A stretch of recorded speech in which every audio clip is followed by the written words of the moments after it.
جیسے ہی سامنے نظر اٹھی ایک آدمی کھڑا دکھائی دیا۔ میں چیخ مار کر اٹھ بیٹھی۔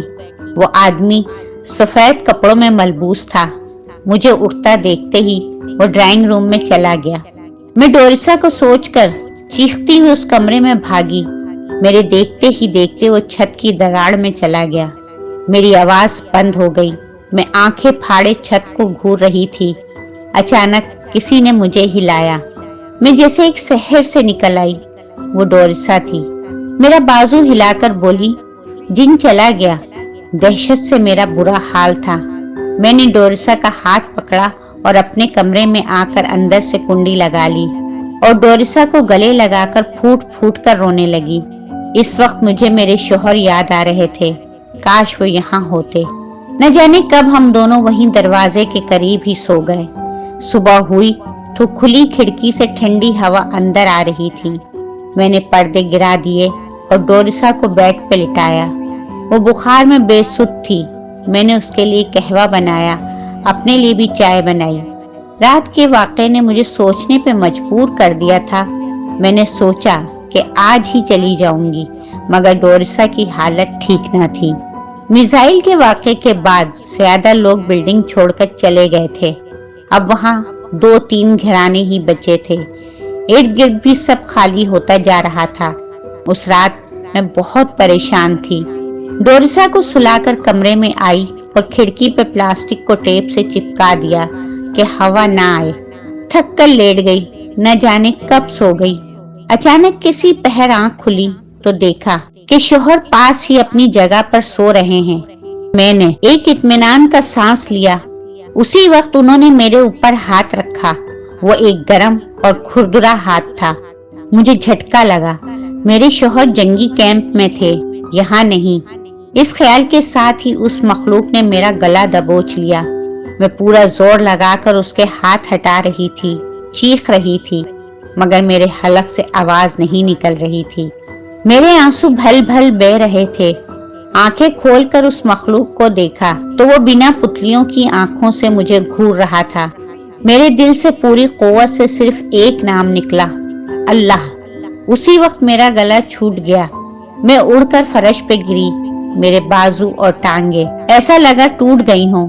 میں چیخ چیخ کر بس یہی کہہ رہی تھی، اللہ اللہ اللہ۔ ایک دم سب غائب ہو گیا اور میں بے ہوش ہو گئی۔ نہ جانے کب تک وہاں بے ہوش پڑی رہی۔ آنکھ کھلی تو کوئی زور زور سے دروازے پر دستک دے رہا تھا۔ کوہنیوں اور ٹانگوں میں شدید درد تھا۔ جلدی سے اٹھی اور دروازے کی طرف بڑھی۔ یہ ڈورسا تھی۔ کیا ہوا؟ میں اس کے پاس بھاگی۔ وہ بولی، اوپر جانا ہے ایمن، اوپر ہے، آخری منزل پر۔ میری سمجھ میں کچھ نہیں آ رہا تھا کہ کیا کروں۔ بامشکل اسے سمجھا کر ڈرائنگ روم میں لائی اور صوفے پہ لٹایا۔ سورج کی روشنی پھیل رہی تھی۔ میں ہمت کر کے کچن میں آئی اور ناشتہ بنانے لگی۔ ناشتہ تیار ہوا تو ڈورسا کو دیکھنے ڈرائنگ روم کی طرف آئی۔ وہ کسی سے بات کر رہی تھی۔ میرا دماغ گھومنے لگا۔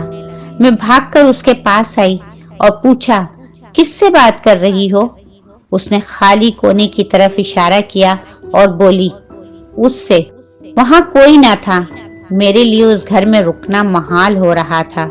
میں اسے کچن میں لائی اور خود کو سنبھال کر پوچھا، کیا کہہ رہے تھے وہ؟ ڈورسا بولی، انہوں نے کہا کہ وہ مجھے بہت پیار کرتے ہیں، اپنے ساتھ لے جائیں گے۔ میرا جیسے دم نکل گیا۔ میں نے ڈورسا کو ساتھ چمٹا لیا اور بولی، جھوٹ کہتے ہیں، مجھ سے زیادہ پیار آپ کو کوئی نہیں کر سکتا۔ آنسو میرے چہرے کو بھگو رہے تھے۔ تم ان سے اب کبھی بات مت کرنا۔ میں نے خود کو سنبھال کر کہا، کبھی بھی نہیں۔ تم صرف میری بیٹی ہو، تمہیں کوئی مجھ سے دور نہیں کر سکتا۔ وہ بھی مجھ سے چمٹ کر رونے لگی۔ میں نے اسے چپ کرایا، پانی پلایا اور کہا، کچھ کھا لے، پھر ہم یہاں سے چلے جائیں گے۔ وہ چپ چاپ ناشتہ کرنے لگی۔ میں نے بھی ناشتہ زہر مار کیا اور پیراسیٹامول کی 2 گولیاں نگل کر چائے پی۔ میں نے پکا ارادہ کر لیا تھا کہ آج یہاں سے چلی جاؤں گی۔ اسی وقت ڈورسا نے جو کہا اسے سنتے ہی جیسے میں سن پڑ گئی۔ وہ بولی، ایمن کو ڈھونڈ لیں، اگر وہ نہ ملی